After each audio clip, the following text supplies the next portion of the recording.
Bonjour! Dans cette vidéo, nous allons explorer en détail la couleur et comment la lumière peut produire de la couleur. Et cette vidéo est spécifiquement pour le cours de sciences 10e appliquées.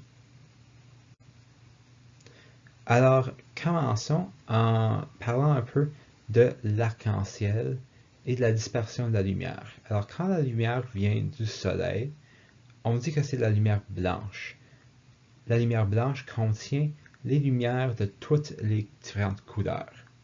Et on avait vu au début de l'unité que chaque couleur peut être représentée par une différente longueur d'onde. Que la lumière visible se sépare dans toutes les différentes couleurs possibles et que chaque couleur représente une longueur d'onde spécifique. Une onde spécifique qui voyage à une vitesse spécifique. Dans le vide, toutes les différentes couleurs voyagent à la même vitesse, la vitesse de la lumière.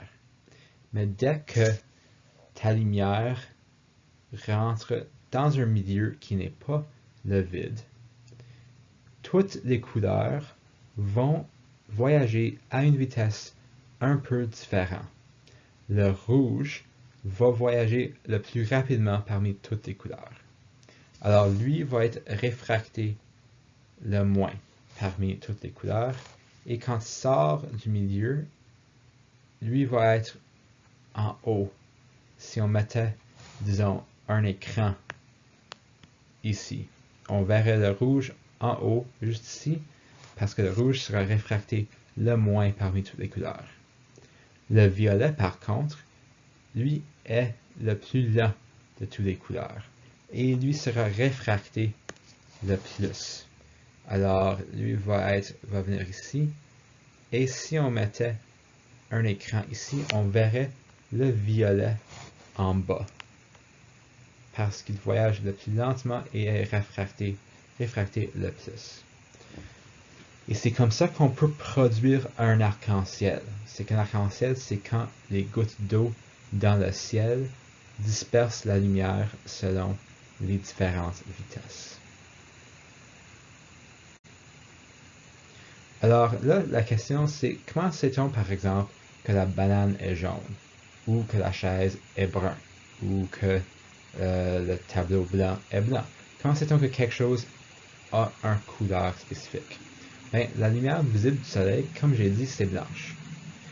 Puis c'est-à-dire que ça représente une collection d'ondes qui ont toutes les couleurs possibles. Alors ici, par exemple, nous avons notre lumière blanche qui contient toutes les couleurs. Quand cette lumière visible frappe la banane absorbe presque toute la lumière, sauf la couleur jaune. La banane, ici, va réfléchir la couleur jaune à nos yeux. Et c'est pour ça qu'on va voir les bananes comme étant jaunes. C'est parce que c'est cette couleur-là qui est réfléchie et toutes les autres couleurs sont absorbées par la banane. Alors, en absorbant ou en réfléchissant à différents mélanges d'ondes, on obtient des couleurs très spécifiques. Si on n'a aucune couleur, si un objet absorbe toutes les couleurs, on verra le noir, parce que le noir, c'est l'absence de la couleur. Quand toutes les couleurs sont réfléchies, quand il n'y a aucune couleur qui est absorbée par un objet, on voit le blanc, parce que le blanc est la somme, la synthèse de toutes les couleurs. Alors, on peut parler de ce qu'on appelle la synthèse additive. C'est les couleurs qu'on obtient quand on mélange différentes couleurs ensemble.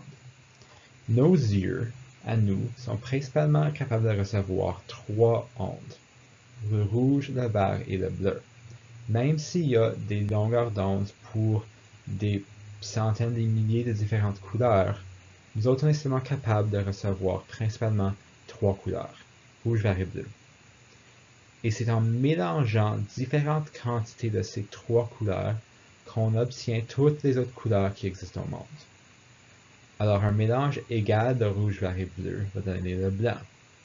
Un mélange inégal de rouge, vert et bleu va donner toutes les autres couleurs. C'est pour ça qu'on dit que le rouge, le vert et le bleu, c'est les couleurs primaires.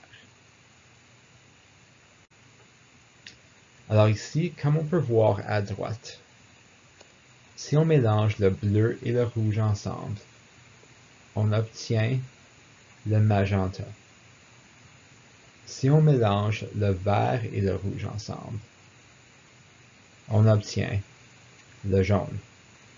Si on mélange le vert et le bleu ensemble, on obtient le cyan.